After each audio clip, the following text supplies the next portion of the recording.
आज भारत वर्षर शिक्षा मंत्री श्रीयुत धर्मेंद्र प्रधान 56तम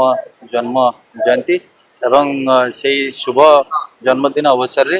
युवक साथी माने युवक बंधु माने आज एकाठी हुई आमे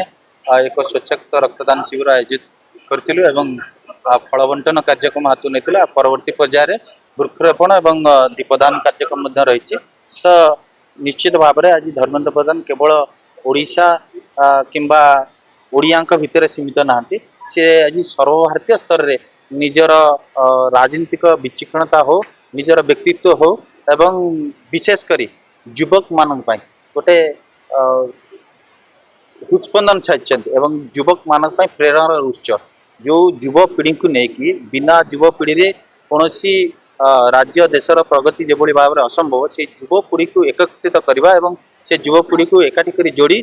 विकसित भारत तथा विकसित ओडिशा जो गठन स्वप्न रही से दिगरे किपरि समस्ते युवक बंधु मान एकाठी हेबे एवं जड़े जड़े विकास सारथी हेबे निजको से विकास प्रक्रिया रे शामिल करी ओडिशा विकास प्रक्रिया को त्वरान्वित करेंगे से जो निरंतर उद्यम एवं निरंतर प्रचेषा से निश्चित भाव में ता तो मत व्यक्तिगत भाव में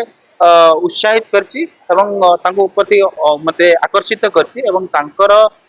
जो व्यक्तित्व ता प्रति ओडिया युवक मानकर एक स्वतंत्र आकर्षण रही सी आज ओडिया युव समाज आकर्षण केन्द्र बिंदु तांकर शुभ जन्म दिवस रे आज यही एक कार्यक्रम हाथ को नहीं पार्थिबारु एवं तांकु शुभेच्छा एवं शुभकामना जनाई पार्थिबारु निजको कृतज्ञ। ये तो ब्लड डोनेशन चली वर्तमान एक प्रतीकात्मक भाव में कार्यक्रम आज गोटे निश्चित भाव में ये तो संख्या केते तो आम कहीपर शेष हेल्ले आपण संख्या जन पारू किंतु जो रक्तदान जो महत् उद्देश्य रही जे रक्त बिना गोटे जीवन न जाओ से उद्देश्य को किपरि प्रतिपादित करा जाय परिबो ताकू परोक्ष प्रत्यक्ष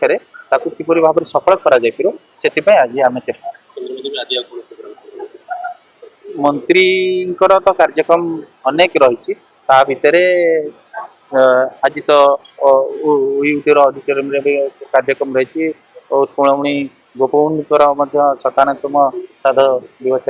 आज जोग देवे आज कटक रे सारला भवन में जोग देवे किंतु केंद्र मंत्री कार्यक्रम कार्यक्रम से राजनीतिक कार्यक्रम चलती आम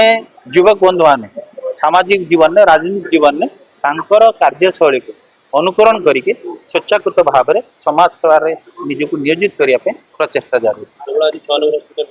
आज केवल 6 नंबर।